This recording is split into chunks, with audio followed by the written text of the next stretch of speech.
প্রায় বলতে পারো 2 দিন ধরে জার্নি করার পর আমরা অবশেষে এসে পৌঁছাতে পেরেছি আমার গ্রামের শ্বশুরবাড়িতে। পৌঁছেছি হচ্ছে সন্ধ্যে 6টার সময়। এসেই একটু সবাই মিলে স্নানটা সেরে নিলাম, স্নান সেরে রেডি হয়ে নিলাম। আর তিয়া সেখানে পেয়ে গেছে হচ্ছে ওর প্রিয় দিদি আমার এই শ্বশুরবাড়িতে, সেটা হচ্ছে টেবলি দিদি। ওকে আমরা ফুচু বলি আর আদর করে টেবলিও বলি। তার সাথে গেম খেলছে। আর আমি দেখো এখানে একদম শাড়ি টাড়ি পরে স্নান সেরে রেডি হয়ে নিলাম। এখানে এবার আমাকে সব সময় দেখতে পাবে শাড়ি পরি প্রত্যেকটা ব্লগে, কারণ আমার শ্বশুরবাড়ি হচ্ছে একদমই গ্রামে। এখানকার গ্রামে বৌমারা সব সময় শাড়ি পরেই থাকে এবং শাড়ি পরেই বাড়ির বাইরে বেরোয়। সে যাই হোক, সারাদিন ধরে তো আমি উপোস করেই আছি, মানে চা শরবত খেয়ে আছি। যদিও শাশুড়ি মা মা মানা করে দিয়েছিল আমাকে, তোকে উপোস করার একদমই দরকার নেই, আমি তো উপোস থাকছি, তুই কিছু লুচি টুচি এসব খেয়ে থাকিস। কিন্তু আমার সেটা মন মানিনি, আমি উপোস করেই আছি। সঙ্গীত তিয়াস ওরা লুচি খেয়েছে, বৌদি ওই যে কলকাতায় লুচি বানিয়েছিল, লুচি কোল্ড ড্রিঙ্কস এই সমস্ত কিছু খাওয়া দাওয়া চলছে। তারপরে আমাদের ঠাকুরঘরে একটু প্রণামটা সেরে নিলাম।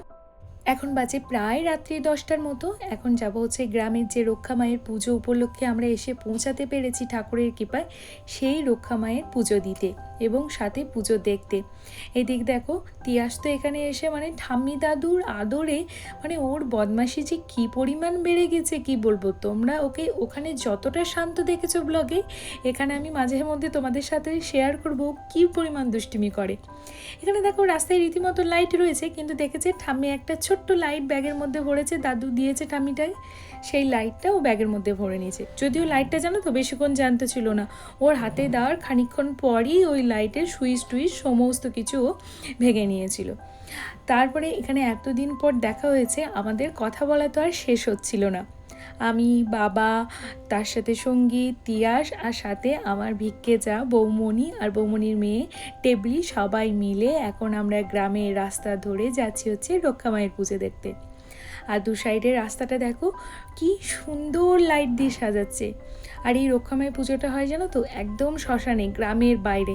কিন্তু গ্রামের বাইরে বলে কি এই জায়গাটাকে মনে হচ্ছে? একদমই না। এই পুজোর দিনে একটা যেন নতুন রূপে সেজে উঠেছে এই গ্রামের বাইরের মাঠের অংশটা।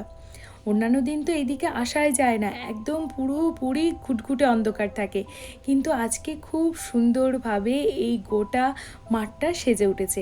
আমরা যখন গিয়ে পৌঁছালাম তখন সবে মাত্র সবাই মিলে ঘট ভরার উদ্দেশ্যে রওনা দিল।